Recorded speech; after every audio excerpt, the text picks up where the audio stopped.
Welcome to Sports Scope, the most influential sports talk show in the nation.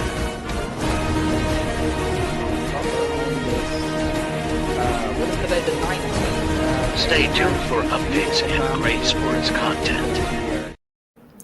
Hello, everybody. Welcome to the Real Sports Scope. I'm your host, Robert Butler, on this fourth day of February here. We're just a few days away here now from the Super Bowl. So I got a great show with you for tonight. Had a great show last night, huh? I'm sure you all like that. I do want to make a quick announcement. Now, for tomorrow, I don't have any guests on tonight, but tomorrow I'll have Jason Patterson at 30 minutes past the hour. And at the top of the hour, we'll be talking about this. I don't know what that thing's about. What in the hell? Let's see. Remove that. Sorry about that, folks. Had a technical malfunction here. But at the top of the hour, I have Jeffrey Deskovic. Going to ask him about these stuff. A lot of trades going on. Going to talk about that tonight. Jimmy Butler, not sure where he's going to go. Said he does not want to go to, like I said the other day, I don't think Jimmy Butler wants to play for the Golden State Warriors. Got some sound bites here from Kevin Garnett. But also Myles Garrett wants to be traded in the NFL. Mary Kate Cabot, reporter out of Cleveland area, thinks it's a bad idea. I think that they should listen to offers here. And I'll go over my case for you want to err towards the side of actually trading him for a boatload of picks. Potentially, the Athletics says potentially 2 first-round picks. Now, Andrew Berry, the general manager, is saying, I don't think so. Everybody says that, you say it and then it actually gets done. So talk about that as well. But stand by. Let's take our first and only break. I'll be back here momentarily and we'll hit the ground running here on the Real Sports Scope. Hello, Sports Scope followers. The program has seen tremendous growth since going 5 days a week. I just wanted to thank everybody for your cash contributions and sharing the program with friends and families. Just a reminder, if you want to contribute to the program, go to the Cash App, the cash sign, and Sports Scope. There are other ways to contribute to the program listed at the bottom of the screen. If you want to advertise on the program, go to Sports, that is Sports with an S, another S, Scope, SKOPE, at gmail.com, just like it's listed at the bottom of the screen. Thank you and enjoy the program. I'm Mac, CEO of National Streaming Sports and host of the Mac and Jack Sports Show. You're watching the sharp-dressed man and the big story breaker, Robert Butler, on Sports Scope, Monday through Friday at 8 p.m. Eastern on National Streaming Sports. Thanks. Introducing National Streaming Sports, live and on-demand sports talk programming that you can access 24/7. For the premier sports talk experience, tap into our Roku channel. Start your mornings with Mac and Jack covering all the weekend sports action. Then pour a cup and enjoy all the sports you can drink on the Coffee and Sports podcast. At midday, talk sports from east to west on the Coast to Coast podcast. Followed at night by some hot girl talk with Prim and Proper Sports featuring Sonia Pearson. Talk boxing on the Gloved Fist. Yankee fans tune in for Start Spreading the News. And there's more on the College Sports Huddle and Sports Scope with Robert Butler. There are 20 podcasts in all and 70 weekly shows giving us a 3.4-star viewer rating. To find us on Roku TV, search for National Streaming Sports on the Roku search bar. Click on the logo and you're in. National Streaming Sports, live and on-demand sports talk for America. All righty then, I'm back here live. And listen, folks, if you missed it last night, go back and check out my sit-down with Jamie Paggs, which is also the Philly sports guy. This guy's pretty well known. He's pretty famous around. He does commercials. He did a Motrin commercial there is what I want to say, aspirin or Tylenol commercial there for the not technically for the Eagles. He's the Eagles super fan. He's his own celebrity. He's also made a note that he will be on Good Morning America on Thursday. So the guy I interviewed yesterday will be on Good Morning America Thursday down in New Orleans talking about the Super Bowl and whatnot. Very good. And of course, for those of you who follow my social media, you saw the clips of yesterday's program, but just a few here. Also got one of the score here. I think I'm going to save that in case that comes in. Pax thinks it's going to be a 2-score win by the Eagles. So good stuff there. And again, tomorrow at the top of the hour, I'll have Jeffrey Deskovic getting his take on these NBA trades. What he thinks the Knicks should do, if should do anything, if they should simply stay put. Get his thoughts on this big Luka Doncic, which is we're still unpacking that trade. That's not a one-day story. This is Babe Ruth to the freaking Yankees type of deal. This is a massive story here. So I'll have him on tomorrow. And, of course, Jason Patterson to talk the Kansas City Chiefs game on Thursday or on Wednesday as well. So I'm going to have a 2-part, 2-guest program on tomorrow. So make sure and stand by for that. Okay. All righty then. As far as tonight is concerned, okay, so more on this Luka trade. I mentioned the other day that this is really got, I'm sure the ratings are going to go up because of this. The Dallas Mavericks have refunded. This has caused a lot of uproar with the fans. Have refunded season ticket holders who wanted their money back because Luka was traded. It's caused some backlash there amongst, and Dallas honored that. Okay. But also there's rumors that, and I'll get into that a little bit later, where these actually came from. I want to say the Athletic's saying that the Mavericks are going after Kevin Durant. I'll touch on that in a little bit. I'm not sure if I would do that because they've got so many young pieces there. I'm not going to give up a P.J. Washington, or Derek Lively for Kevin Durant. I don't know if I'm going to do that. That doesn't gel well with me. I want to keep my young legs there mixed with my old legs there if you're still trying to run for a championship. But I do want to go back to what I said yesterday in regarding to this. I did not get the soundbite. Okay. There is Kevin Garnett. I found this off the TikTok app, which I could get some of these plugs here, talking about going back to these players, the level of entitlement of the NBA players right now. But the stuff with Jimmy Butler has been suspended, just not even wanting to show up. Jamie Pags even mentioned this yesterday on the program, that Ben Simmons, they're going to come up with this new CBA coming up here in another year or so. Ben Simmons is they need to put a Ben Simmons rule. They probably will, where a player can't say, well, I just don't want to show up for him play anymore, but I still want to get paid.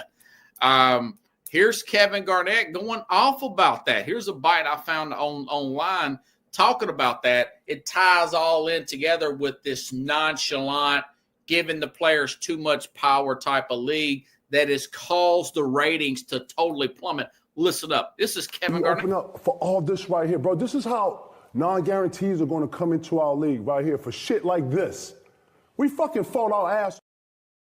I you already didn't heard them, so I apologize for the curse words, but this is real and authentic. Listen up, Kevin Garnett, a former player. You would think he would be totally in line with the players, but even he's got something to say. Open up for all this right here, bro. This is how non-guarantees are going to come into our league right here for shit like this. We fucking fought our ass off through 5 and 6 goddamn lockouts to get to a point where there's where we protect the integrity of the talent. And then that talent has a responsibility to be professional, come in here and do your fucking job. You think I like Glenn Taylor? You think I like that motherfucker? No. Nah. You think Paul liked Witt at one point when they weren't seeing eye to eye? We came in, we did our fucking jobs, you got paid, and you went home. You go home, as soon as you get opportunity to change that, you change it. But bro, I ain't finna come in here, make a mockery, one, be a distraction to the other guys in here. Right. Because, bro, that's what you're doing. You know what? John Wall did the perfect thing. When Houston and John Wall didn't see eye to eye, they both sat down and said, look, this is what we finna do. You go home, young fella. Go do what you gotta do, work on your business, do what you do. Don't be a distraction. John Wall was out for 2 years. He was with Houston Rockets for 2 years. You never saw him around. You never saw him on the bench. He wasn't a distraction. Never heard none of that, right? Right. Man, he dissolved, bro. He got paid those 2 years some real money. You didn't hear none of that. He wasn't in no narrative. Right. Bro, this could have went a whole nother way. Right. You feel what I'm saying? And Pat, both sides could have actually squashed all of this. But this is a message.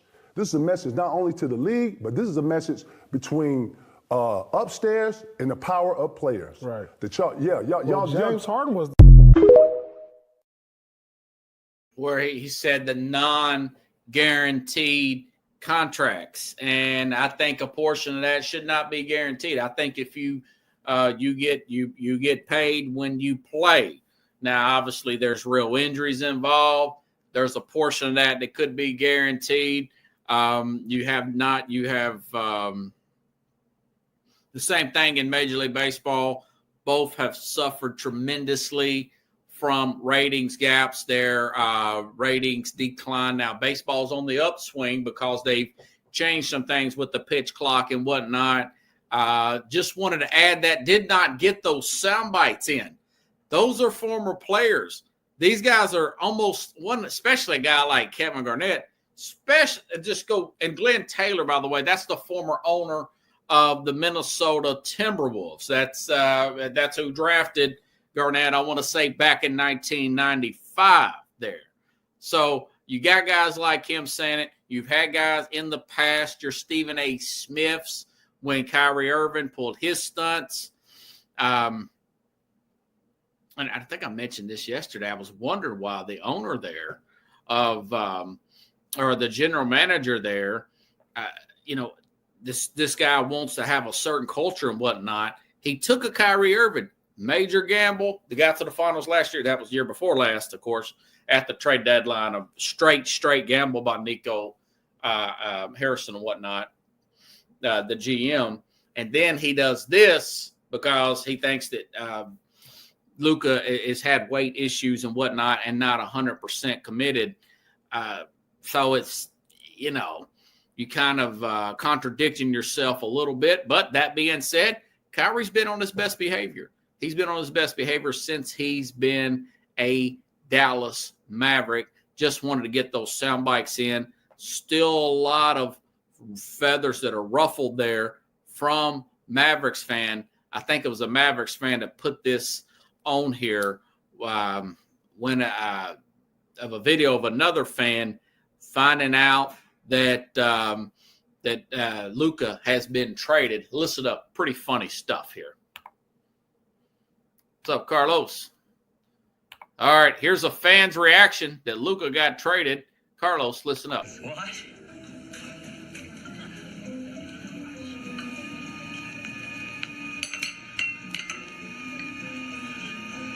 What?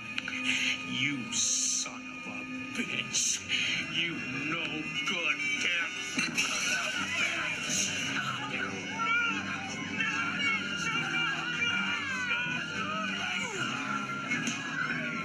How do you feel about your experience on Hidden Camera?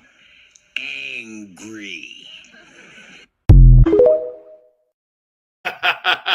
Actually, that is Chris Farley in the skit back in Saturday Night Live back in the 90s, where he was told that this coffee was decaffeinated when he thought it was caffeinated.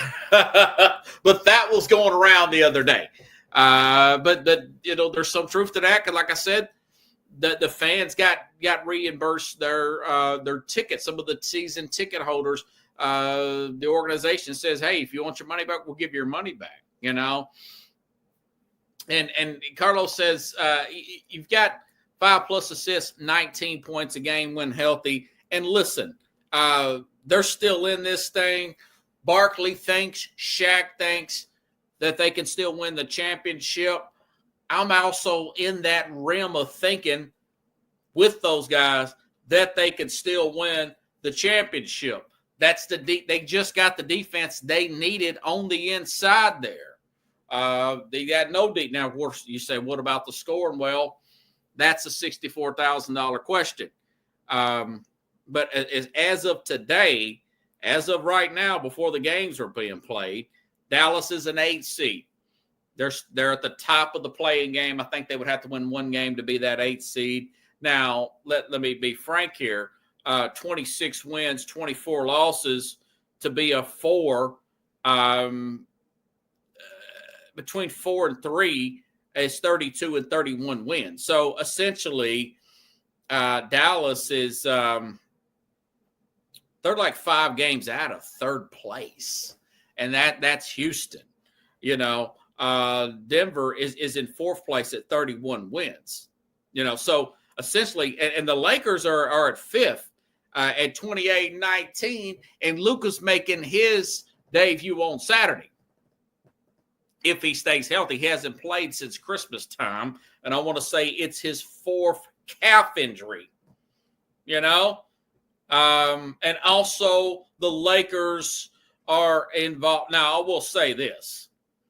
Now, the Lakers are also potentially in line, potentially in air quotes, to get a Nikola Vucevic from Chicago to replace the size there of Anthony Davis there. And the Lakers technically are 28-19. They're missing a big defensive rim protection down low there in Anthony Davis here. So there's a lot of moving parts here. I mean, they've got this guy, Jackson Hayes, is listed as their starter right now. But technically, you've got Luka as your point guard, Austin Reeves shooting guard, LeBron's your small forward, Dorian Finney-Smith is your power forward, and then this Jackson Hayes guy. So it's a lot of rumors going on right now. And until then, we just got to go with what we know, all right? But this is The Athletic. I've got up on that screenshot. The Dallas Mavericks are looking to add Kevin Durant next to Kyrie and Anthony Davis, according to The Athletic. League sources say Dallas Mavericks, fresh off their Luka Doncic for Anthony Davis swap, sent shockwaves through the association, have dreams of adding Durant to Davis-Kyrie-led group, while likelihood of Dallas pulling off now appears unlikely. The mere idea of Durant joining Dallas' star-studded group sheds new light of thinking the Mavericks general manager Nico Harrison, after it was ridiculed for the Doncic deal. Yeah, he could have got more picks. He could have got 3 or 4 more picks, you know. But that's all talk right now. It's all talk. You know, as far as Kevin Durant, what are you giving up for Durant? I'm just not going to give up a ton of picks for. I'm not giving up these young players for Kevin Durant. It's just not happening, you know. I'm not going to give up a P.J. Washington. I'm not going to give up a Derek Lively. But it's the mix of those players with Doncic being 25, with Kyrie as your older vet. That's what makes this team go. You've got that right mixture. And if you got a 32-year-old Anthony Davis who has been injured in the past, although the last 2 years he's been pretty good, you add him with the Kyrie who has been injured in the past, and also an older player with the Kevin Durant who is always injured in the playoffs. I don't know if I would do that. I just don't know, Carlos, if I would do that. And, you know, I'll ask you about this coming up on Friday's program here. Carlos says Dallas wasn't going to play Tatum money for Luka. And I mentioned that on this program about 2 years ago before Boston won their championship. I said, what if you could trade Luka for Tatum? the 340. Why would you want to play the Supermax to Luka if he's had 4 calf injuries? He's 260, 270 every single year. Like I said yesterday, but I was limited on time. Every single year, he's out of shape when to start the season. And I know about his records and books and everything else. So Luka fans, I like Luka too. But every year I'm looking at him the same thing. Like, this guy's got to win. And then he says it. Hey, yeah. Other words, they're not going to do nothing. The league's not going to do nothing. And just like Kevin Garnett said, just like Jamie Paggs guest said, just like I've been saying, they need to in the next. If you have to do another lockout for a year or two, do a lockout. Get it right. Get it right. Take away these guaranteed contracts. You got Zion Williamson's out of shape. You got Jimmy Butler don't even want to show up to the games. You got Luka's out of shape every year to start the season. Very Shaq-like, except Luka's not 7 foot and can dominate like Shaq could in the paint. He's a better skilled player, but he's not as dominant on the inside, and the league would just let him push right through people, you know. I didn't realize I was actually on the site. I wanted to look at their depth chart here. The Dallas Mavericks here. The roster and make sure I've got all these guys right here. I just hit Minnesota Timberwolves.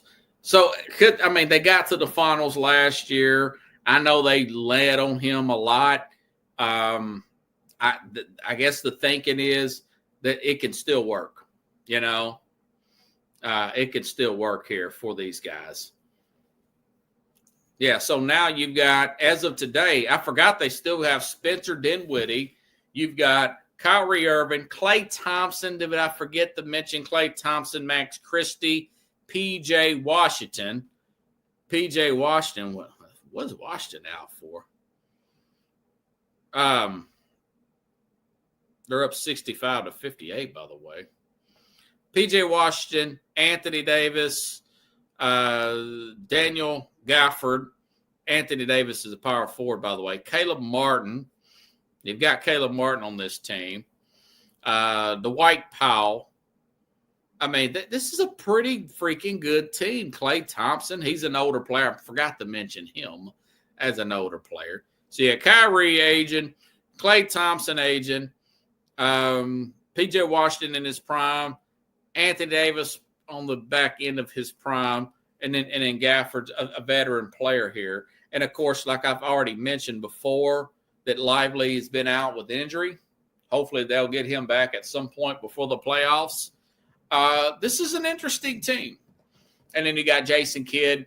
But, again, I mentioned this yesterday.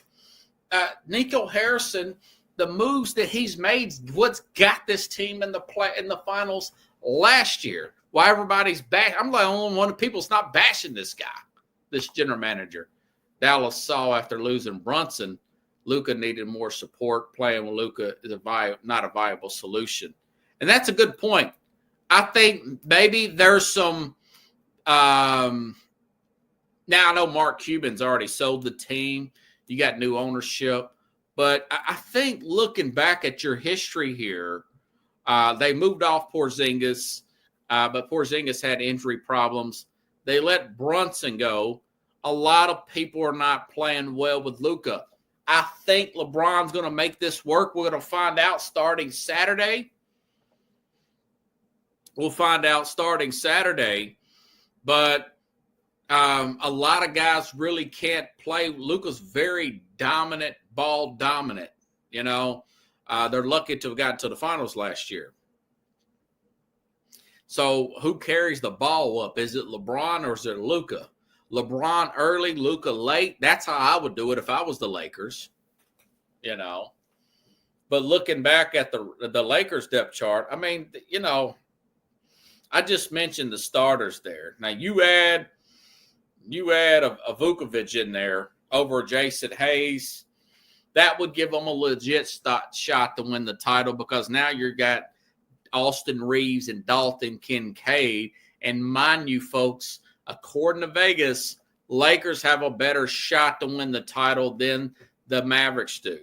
You know, we got a lot of basketball left. We even got to the All-Star break yet. This is just a trade deadline. You still got March. We still got the rest of this month. You got, another week or so after the All-Star break, and then you have the whole month of March. They can make a run. You're only talking about 3 to 5 games difference between Dallas and, say, the 3 and the 4 seed. That's pretty interesting stuff there. They could go on a big run after this. So I see how it plays out, you know. Just reading a little bit more of the backlashes. Carlos says Lakers can blow money even if they don't turn a championship. It's okay. Yeah, that's true. Lakers got a lot of money. They seem to fall into things. Luka may not work out this year per se. LeBron could move on. They can move on from LeBron, open up his cap space, and build around Luka. Maybe Luka has the wake-up call that he needed, and he gets in shape. Maybe he does the Shaq thing. He gets motivated after Shaq was traded to Miami, and maybe they find another star around Luka there. So the Laker fans are ecstatic about it. Looks like the Lakers overall won the trade. But again, like I said yesterday, if Dallas, for whatever reason, wins a championship in the next 2 years and in the next 7 to 8 years, Luka does not, this will look like Dallas won this trade, you know. Pay grade is spinning the building. Yeah, the Lakers have a lot of income and stuff. They're a little bit crazy at owner, but Rob Pelinka did pull it off, you know. He did pull it off here. There's some other rule. Let me talk about this other trade that Carlos, I told you I wasn't poo-pooing this thing the other day. I had Carlos on, and I said this thing could get off the rails. I didn't think it would get this far off the rails, but I did say this NBA trade deadline could be a big deal. I could feel things bubbling over, and it most certainly did. De'Aaron Fox was traded. De'Aaron Fox will be teaming up with Victor Wembanyama. Fox, 27 years old, folks. He's 27 years old with the young Wembanyama. We're talking, what is Wembanyama, 2021. But looking ahead now, when he re-signs in 26, he have already said he wanted to be a San Antonio Spur. He's looking ahead towards his best years, 28 to 32 range, okay, in the next 3 to 4 years. And then you got a 23 to 27-year-old Victor Wembanyama, okay. By the time he's 31, 32, and I'm talking about a De'Aaron Fox, Wembanyama, you're talking 23, 27 years old in his prime, could be the best player, and a lot of people are projecting him to be the best player in this league. I don't see any reason why he wouldn't be at the trajectory that he has taken these first 2 years, okay? So this is not a bad team as it is. Now, of course, I know they got Chris Paul on there, and I don't think Chris Paul's good. He's just kind of an old head on this team as we speak right now. But you got Stephen Castle still on this team, Harrison Barnes, De'Aaron Fox, and now, of course, Paul. They'll probably move off Paul here. But you know, with Wembanyama, that doesn't mean they can't add another player in another year or so. This is a very good. This is a guy gambling on the trajectory of Wembanyama. Plus, I think a guy like Greg Popovich, who's had a stroke earlier this year, I think he'll probably retire any minute now. Between now and next year, you'll get one of those good assistants, maybe Ime Udoka, who's coaching. Remember, he's a former Spurs assistant. He's currently coaching the Houston the Houston Rockets right now, and they're up there in that 2 and 3 seed. They're hovering around 2 and 3 seed right now. So, listen, guys just wants to win. I take my hat off to players that put winning first. There's so much money in the NBA right now. I'm not trying to air quote super max on the team I'm not feel like I'm going to win on. I'm just not going to do that if I'm a Fox. He already signed his second contract. So I commend Fox for that. It's already been done. We'll see how that thing plays out. Now, The Athletic is on fire with this stuff. They're also reporting a 3-team trade involving the Warriors, the Heat, and the Suns, sending Andrew Wiggins to the Heat and Jimmy Butler to the Suns has not been done yet, but that has been discussed, Carlos. All right? That has not been done yet, but this is being discussed according to The Athletic. Now, you send Wiggins to the Heat. You still got a young player there. I don't know what the Heat would want to do with Wiggins. He would probably fit the system there. And then you would send Jimmy Butler to the Suns. Both the Warriors and the Suns have cluttered salary structures, but I know that he's not going. I said I don't think he'd want to play with the Warriors, and he says he does not want to play with the Warriors. So putting him with the Suns, and then the Suns moved Durant. I don't know. I don't know what the Suns want to do. But this is being discussed here. As I said before, I'm not sure a lot of people want Jimmy Butler right now, But then again, I didn't think that I did not think that that anybody would want Kyrie that was a contender. And Dallas got Kyrie, took that chance with him, and then it worked out. Could you fit a Butler in a I don't know, a Minnesota as a role player? Could you fit, and I said this the other day, with a Denver as a role player? Possibly. And listen, folks, today is only Tuesday. The trade deadline is Thursday, and I haven't heard a peep or read a peep out of Minnesota yet. And they've got old players. Or not Minnesota, Milwaukee, excuse me, with Giannis and Damian Lillard and none of that. And they should try to get younger too. Why didn't they go after Giannis? I do not know. Or why didn't Dallas go after Giannis? Maybe because I guess Luka wouldn't sign with Milwaukee an extension. They're talking a big contract here. So that is all I'm hearing right now. Anthony Davis on playing with Kyrie Irving. He said, me and Kyle talked about it back in 2018. We've been wanting to play alongside each other for some time. So listen, it's a lot to play out. But I do like this general manager, man. I mean, and by the way, Draymond Green is a player the Suns would convert in trade talks with the Warriors, by the way. So that's also being talked about. So it's a lot going on right now there, Carlos, and everybody else that's listening. I'm still trying to figure out. Now, I'll say again, if the Lakers don't give up too much for Vucevic, that's an interesting story. That's if they can get Vucevic, the center from Chicago, and not give up all their young prospects, they can make a run. They can make a serious run at the title, And Boston's been quiet. Boston would probably still be the favorite. I've already mentioned this stuff yesterday. I might have erased it. Oh, here it is. So you got the Celtics. This is as of right now. This could change.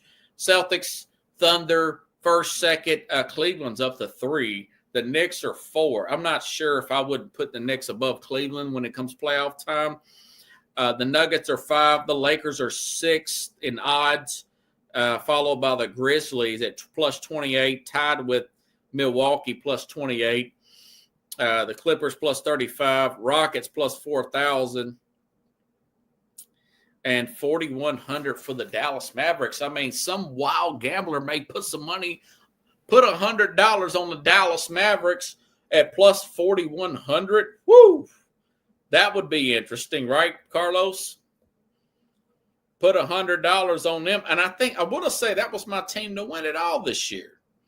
But listen, I'm not in the room with the, I mean, I could see it from a distance about Luka's weight problems.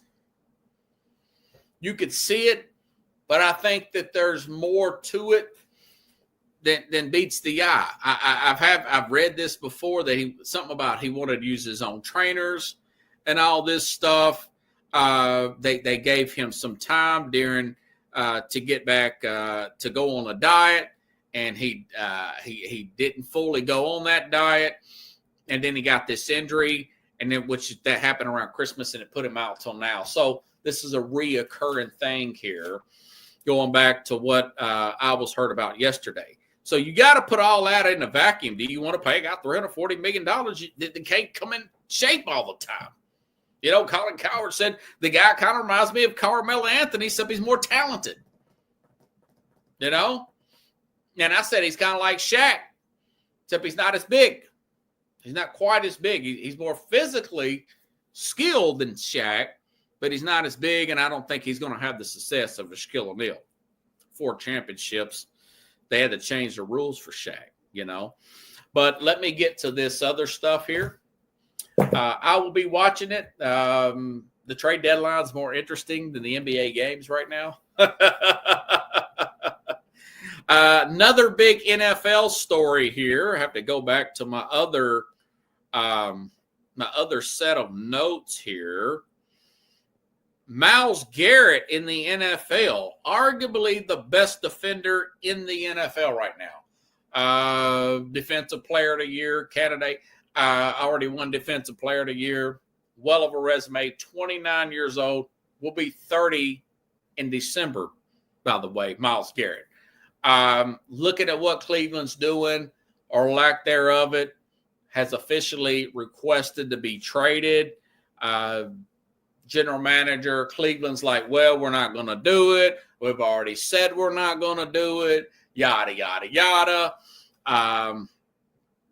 But Mary Kate Cabot, longtime respected writer for the Cleveland Browns, Cleveland.com. I think she's independent. She says that she doesn't think that they should trade him, that it would not make any sense. I never take anything off the table. Yeah, you all know how I am. If you have the scouts, they have a lot of Harvard guys running their scouting and running their front office. They're really high end with that. But listen up. Listen up. Listen to her explanation, and then I'll give you my counter. This was in Cleveland.com today. Why it makes no sense for the Browns to trade Myles Garrett, and they won't, Mary Kate Cabot says. She says it makes no sense for the Browns to trade Garrett still in his prime, and there are plenty of reasons why they won't honor his request at the Senior Bowl last week. Andrew Berry was adamant that he wouldn't trade Garrett, not even if the team offered 2 first-round picks, which Athletic also said they could get 2 first-round picks. The Browns haven't budged from that stance and are truly committed to keeping him in a Browns uniform. For starters, what she says, the Browns aren't in rebuild mode and plan to get back to winning as soon as possible. One of the quickest ways to do that is to keep one of the best defensive players in the NFL on your roster. If the Browns land a winning quarterback in 25, which they've got the number 2 overall pick, she says, or a veteran, they should be able to get back to 500 and in a perfect world make a playoff run. They still have enough talent on both sides of the ball. Jerry Jeudy, Denzel Ward. I do agree with Denzel Ward. David Njoku.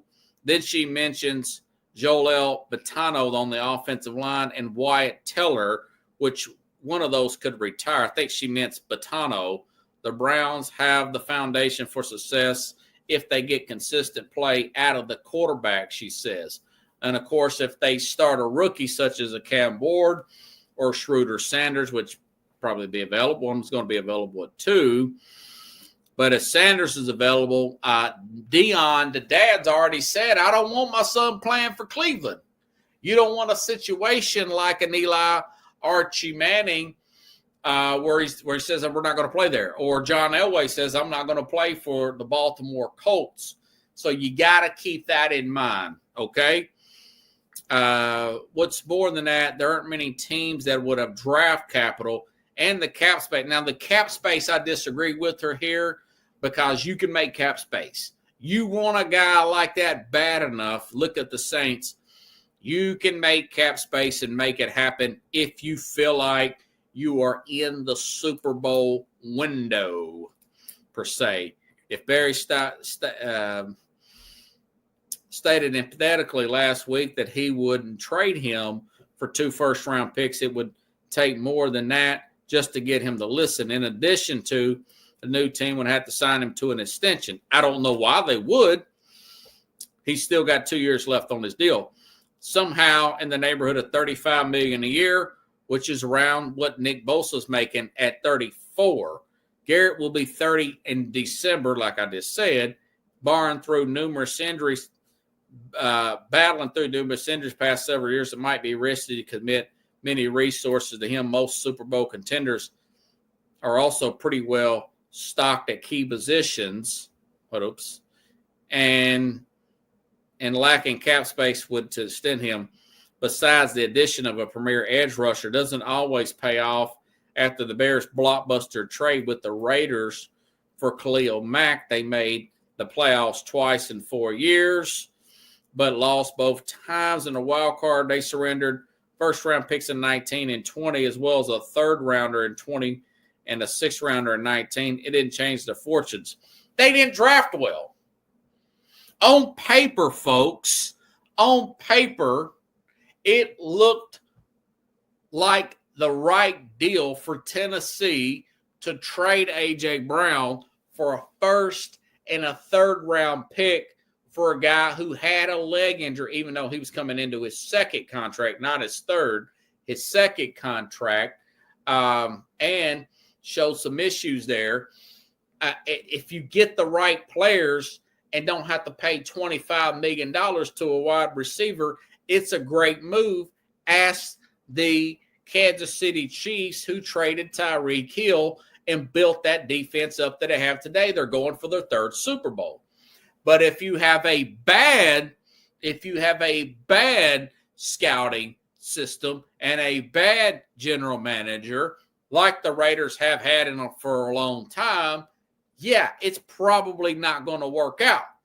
But you got to make the right picks. I say that because you're not paying $35 million to an edge rusher.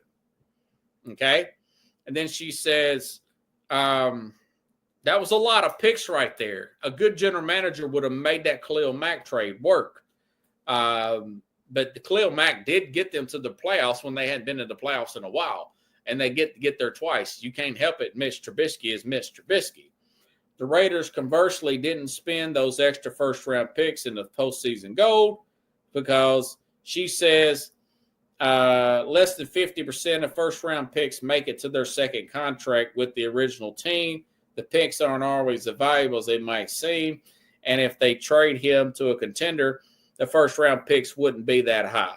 Well, that's why you got to get multiple picks there. And he's got a good 2.5 to 3 years left. This is NFL. So that's 2.5 to 3 years. Then he's going to look like Von Miller, if you ask me. Now, going back to my notes, that was what she said. Now, the Raiders, for example, have $90 million in cap space. They just signed, because that Raiders will be one of the teams. You add him with the Max Crosby, they have the kind of money to absorb his contract, and I wouldn't extend him. Why extend him? Play it out, let him be a free agent. He could probably get more money in the free market. you make your run at the playoffs. Then if he plays a year or two and you want to extend him, go ahead and extend him. You know, you can get around a bad contract, not on NFL, I mean, not on a quarterback, but then again, Denver got around. They got by after cutting Russell Wilson in the middle of his. They were in the playoffs last year. You know, look at all the dead cap money that the Rams had. They've had they made the playoffs 2 years in a row with bad cap money. So a lot of that is nonsense. But going back to the Raiders, they would be a team that would be interested at $90 million in cap space. Yes, they need a quarterback. What if they sign Sam Darnold, who could be a free agent? What if they sign Aaron Rodgers, who could be a free agent? Chip Kelly's now their offensive coordinator.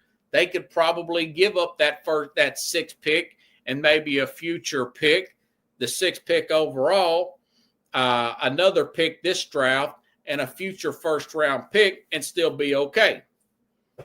And then they would have one heck of a defensive line there with Myles Garrett, with Max Crosby. Plus, they've got Brock Bowers there.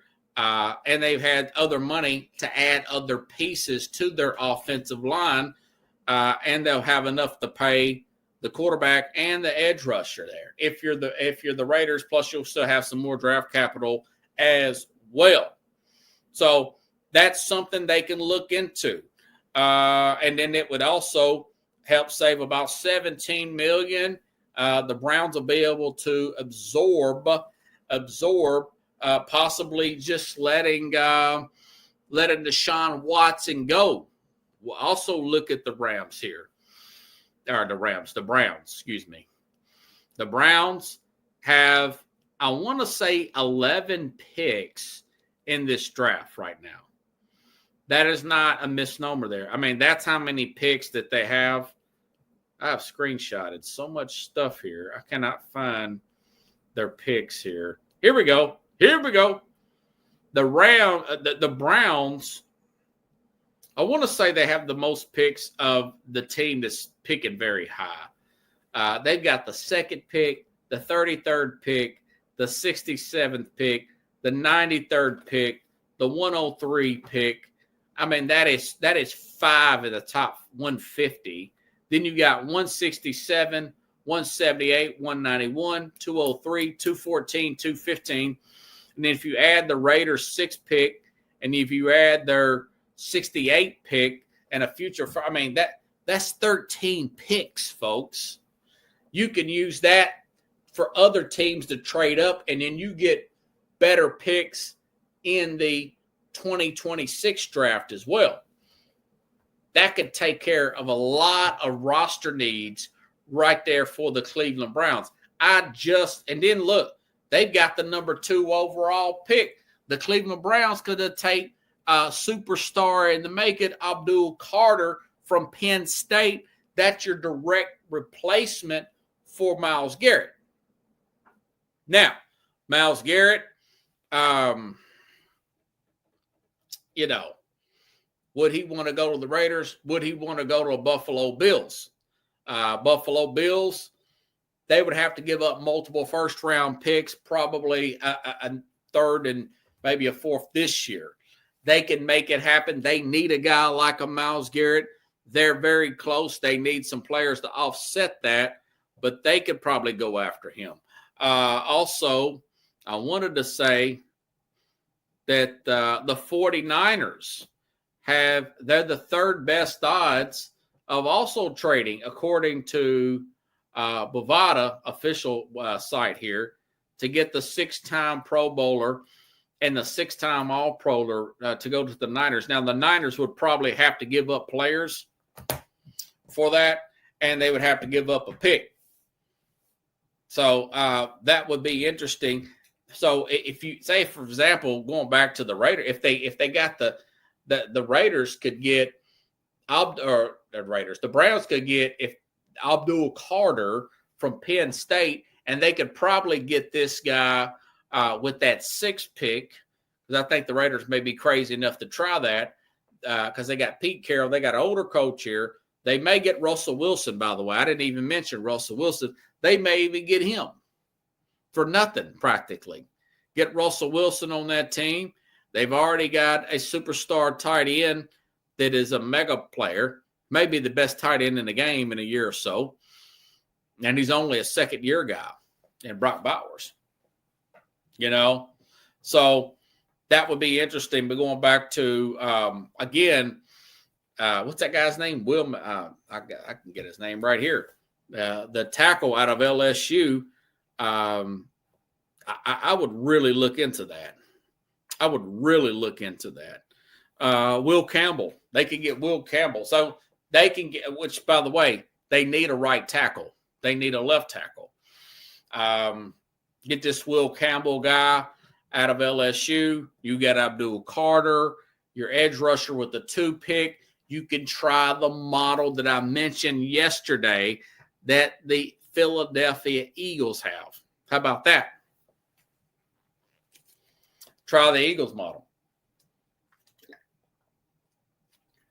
of just stacking your roster enough where once you do get a quarterback that you're comfortable with, mind you, listen, folks, Jalen Hurts was a second-round pick, Jalen Hurts was a second-round pick.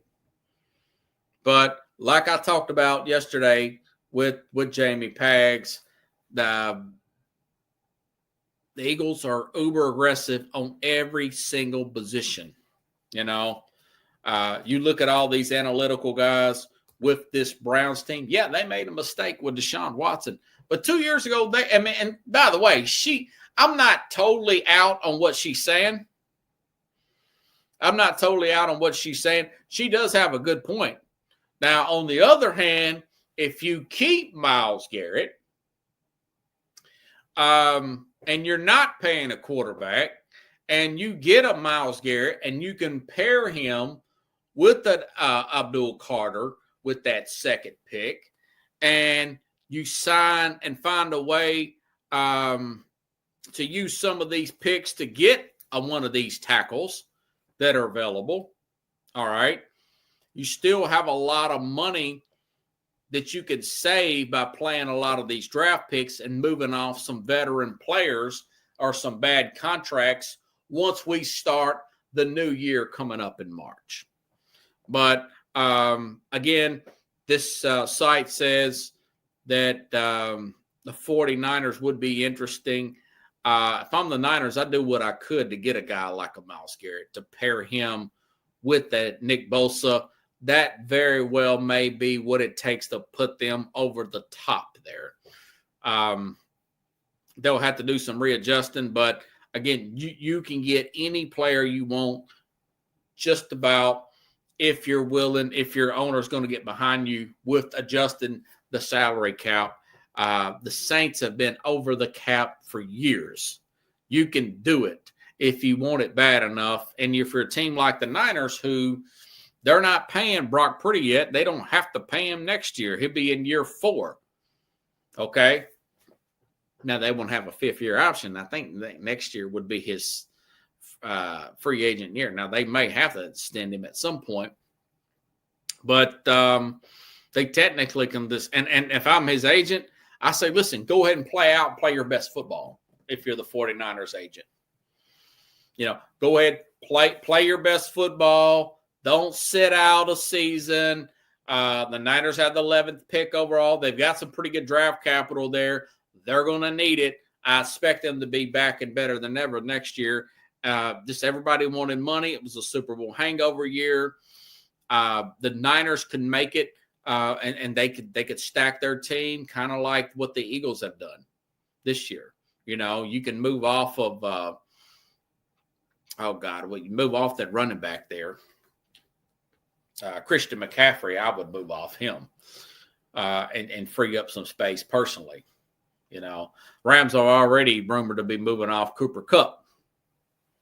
So a lot of that's food for thought. Didn't make this the Cleveland Browns show, but he's another big star here that wants to get moving in another league. Now, him wanting to get out of Cleveland, that's more understandable than some of what these NBA players are doing about and griping about. So tomorrow, folks, again, going to have a 2-guest show here.